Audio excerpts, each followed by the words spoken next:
Assalamualaikum warahmatullahi wabarakatuh. Waalaikumsalam warahmatullahi wabarakatuh. Alhamdulillah doa saya diijabah. Udah lama pengen nanya sama Pak Ustadz. Akhirnya hari ini, hari pertama saya ikut pengajian musyawarah, langsung dapat kesempatan untuk bertanya. Alhamdulillah. Saya seorang mualaf. Saya memeluk Islam setelah saya menikah. Dan saya merasa Islam suatu agama yang luar biasa. Waktu sebelum saya memeluk agama Islam, saya ke gereja pun setahun sekali udah syukur. Tapi saya bertransformasi menjadi seseorang yang berusaha untuk menjadi lebih baik di Islam sampai bisa sholat 5 waktu, mempelajari yang lain-lain. Pertanyaan saya sama Pak Ustadz adalah, kemarin itu saya udah, anak saya ada tanya sama saya, Dedi, kalau surat ini bunyinya apa? Wah, saya mulai nggak tahu nih, ya kan? Nah, saya rasa saya mulai harus belajar banyak mengenai Islam, mengenai surah dan lain sebagainya. Pertanyaan saya yang mungkin ini adalah keresahan hati juga beberapa saudara-saudara kita yang mualaf, Pak Ustadz. Bagaimana kita memilih guru yang benar? Yang pertama. Yang kedua, bagaimana kita tahu kita memilih guru? Caranya memilih guru untuk memadu kita supaya kita tidak berada di jalan yang salah. Dan kalau kita sudah memilih, yang kedua, bagaimana kita tahu kalau guru pilihan kita itu benar? Yang ketiga, saya ada sedikit tahu kalau di dalam Islam itu ada beberapa mazhab. Mazhab apa yang kira-kira bisa dan cocok untuk saya, bagaimana cara saya memilihnya? Sekian kira-kira pertanyaan dari saya. Assalamualaikum warahmatullahi wabarakatuh. Waalaikumsalam warahmatullahi wabarakatuh. Berarti Mas Gio benar ya. Tadi saya hampir salah ini ya. Katanya sudah mualaf. Alhamdulillah. Monggo silakan Ustaz. Apa saya jawabin?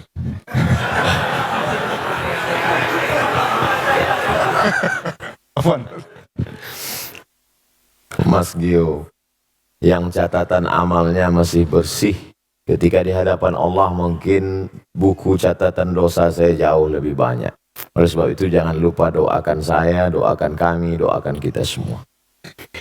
Pertama, bahwa dalam Islam tidak ada holy man setelah Nabi Muhammad SAW. Tak ada manusia suci yang anti kritik, yang tak boleh diperbaiki, diluruskan. Makanya ketika Umar bin Khattab jadi khalifah, dia menangis. Kenapa? Karena dia sekarang punya jabatan tinggi, dia takut nanti sahabat tidak ada satupun yang bisa meluruskan dia. Tapi kemudian ketika ada sahabat berkata, kalau kau salah wahai Umar bin Khattab, aku yang akan meluruskanmu. Dia peluk, alhamdulillah masih ada hamba Allah yang meluruskan. Abdul Somad, manusia biasa, bisa benar, bisa salah. Main bola ada statuta yang dibuat oleh FIFA, rule of the game, aturan main. Ini outside namanya, ini goal namanya. Maka ketika orang itu keluar dari standar ini, dia tidak benar. Idza ra'aitar rajul, seorang yang diyakini sebagai wali Allah. Kita tahu ada wali songo, manusia yang punya karamah, kemuliaan. Dalam kitab Al-Luma' cahaya-cahaya ditulis oleh Imam Saraj At-Tusi.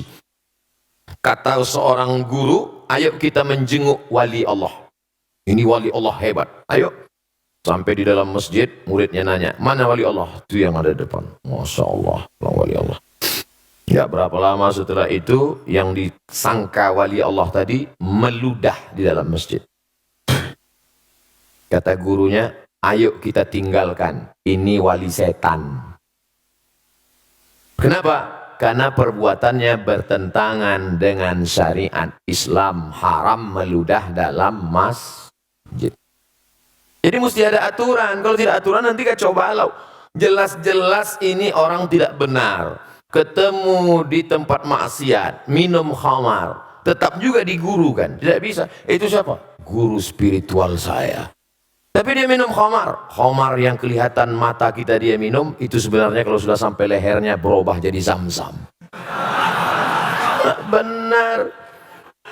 Bagaimana kalau ternyata dia bisa jalan di atas air? Ternyata dia bisa terbang di awan. Disebutkan dalam kitab Tanbihul Mughtarrin, peringatan bagi orang yang tertipu. Idza ra'aitar rajul, kalau kau lihat ada orang yatiru fil hawa, bisa terbang di atas awan, yamshi 'alal ma', bisa jalan di atas air, la taghtar, jangan tertipu karena itu, karena setan iblis pun bisa melakukan itu. Tapi pandanglah pada istiqomahnya tentang ajaran perintah dan larangan Allah. Disuruh Allah, dia ikut. Dilarang Allah, dia tak buat. Ikutilah istiqomahnya. Maka alhamdulillah musyawarah, ada guru-guru yang istiqomah. Ustaz Adi Hidayat, kemudian Ustaz Umar Mita, ustaz-ustaz kita yang banyak yang dalam koridor Ahlus Sunnah wal Jamaah. Tanya ke Ustaz Adi Hidayat, beliau punya banyak kader-kader hafal Al-Quran. Ustaz, saya mau belajar Quran dari awal, mau ngaji. Nah, nanti beliau akan kirim guru mengaji supaya kita benar. Jadi dalam Islam aturannya adalah Quran, Sunnah.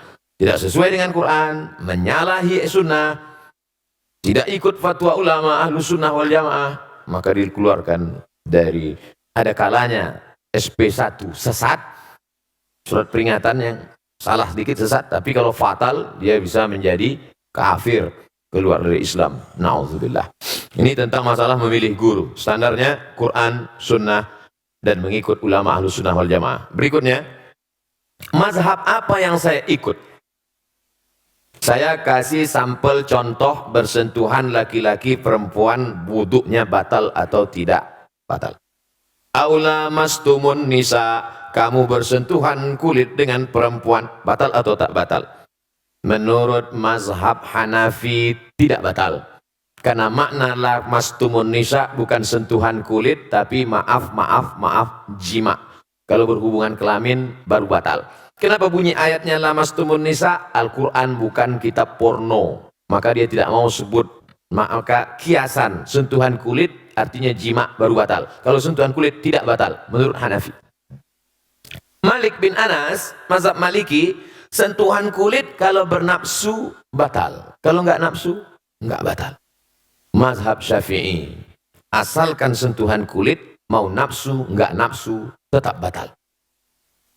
Kita sedang berada di antara tiga pilihan, mau Hanafi, Maliki, atau Syafi'i.